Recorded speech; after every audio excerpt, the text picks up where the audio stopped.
성도님들 확실히 과거에 비해서 요즘은 이제 정신적인 질병들이 많이 늘어난 것 같습니다. 그래서 요즘도 뉴스에 보면 무슨 범죄가 일어나면 뭐 조현병이나 또 자살 사건이 일어나면 우울증이라든지 이런 것들이 사람들에게 참 많은 어려움을 주는 것을 우리가 보게 되죠. 그러면 왜 이렇게 정신적인 질병들이 많이 늘어날까? 뭐 스트레스다, 뭐 여러 가지 이야기를 하는데요.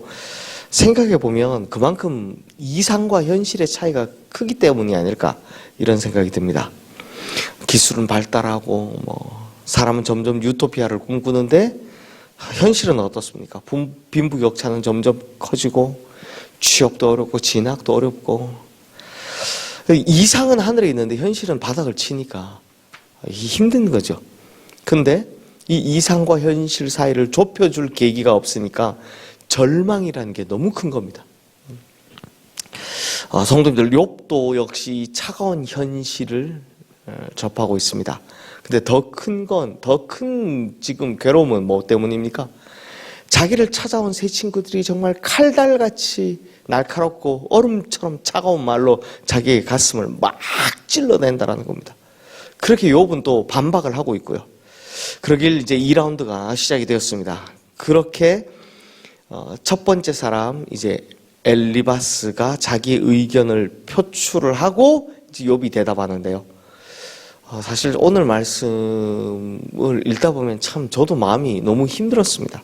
마치 욥이 왔다 갔다 정도가 아니라 야 이거 거의 분열증 상태가 아닐까 할 정도로 힘들어하는 모습을 볼 수 있습니다. 먼저 우리 4절 5절 말씀 한번 읽어보겠습니다.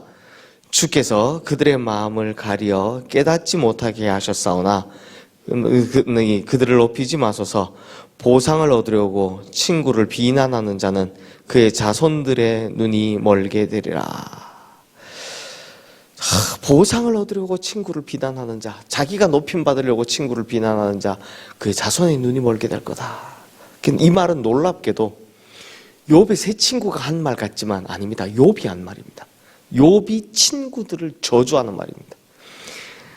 드디어 참다 안 돼서 가장 지독하고 독한 말을 이제 내뱉은 겁니다. 뭐라고 합니까? 보상을 얻으려고 친구를 비난하는 너희 자손들 눈이 멀었으면 좋겠다. 야, 이거 우리가 알고 있는 욥이 정말 이렇게 말했을까라는 의구심이 들 만큼 독한 말을 이제 하고 있는 겁니다. 성도님들 참 특이하죠. 욥은 사실 자기 인생의 위기가 찾아왔을 때도 하나님을 향해 원망한 말을 한 적이 없는 사람입니다.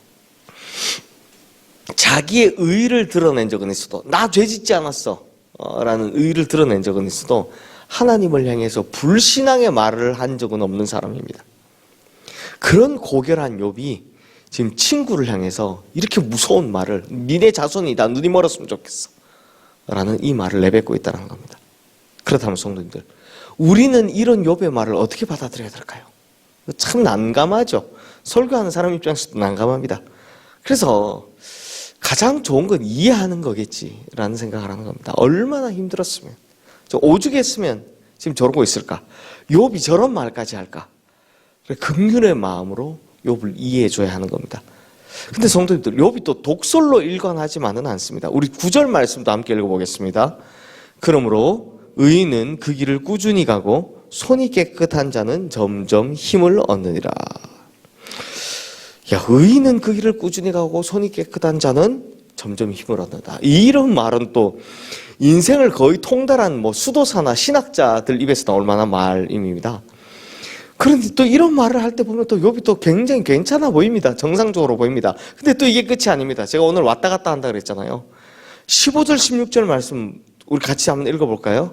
나의 희망이 어디 있으며 나의 희망을 누가 보겠느냐? 우리가 흙 속에서 쉴 때에는 희망이 스올의 문으로 내려갈 뿐이니라. 이 앞에 보면 막 내 어머니 구덕이고 아버지고 뭐 이런 이야기가 나옵니다.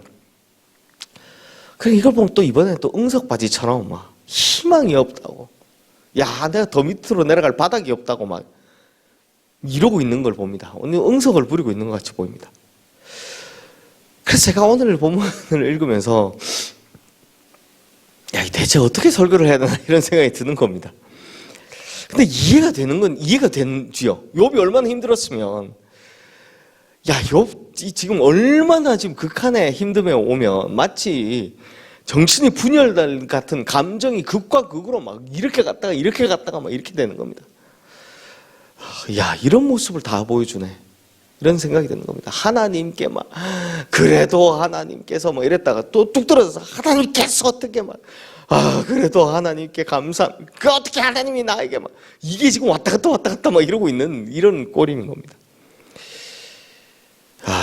그런데 이해가 되는 겁니다. 근데 이해가 된다고 설교가 나오는 건 아니잖아요. 이해가 된다 뿐이지. 그때 성도님들 한참 고민하다가 이런 생각이 언뜻 들더라고요. 야, 욥의 모습이 물에 빠져서 발버둥 치는 사람 모습 같다. 어떻게든 살려고 하는 모습인 거죠. 지금 살려고 앞으로 조금이라도 나가려고 그렇게 하는 모습 같다 이런 생각이 들더라고요.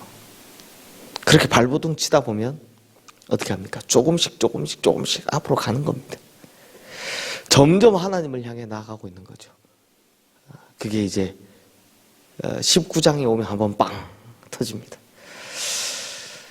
사랑하는 성도님들, 저도 역시 인간인지라 감정이 극과 극으로 요동칠 때가 있습니다.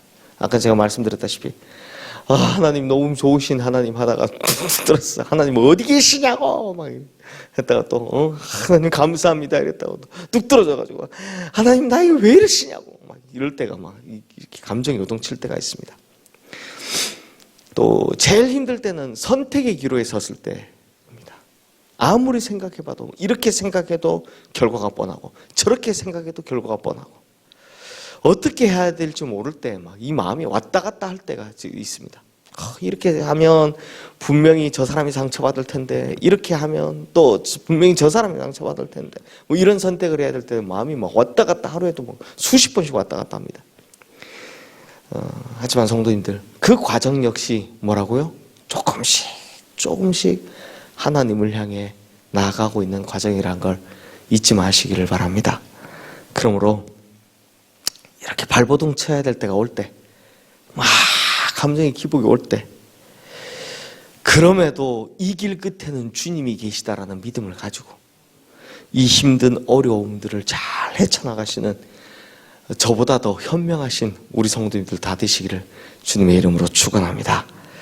그러면 그렇게 조금씩 앞으로 나가면 주님께서는 하루라도 속히 우리를 더 건져내 주시고 결국에는 그 길을 주님의 길로 인도하여 주실 줄로 믿습니다. 이 시간 오늘 주신 말씀 기억하며 우리 함께 기도하겠습니다.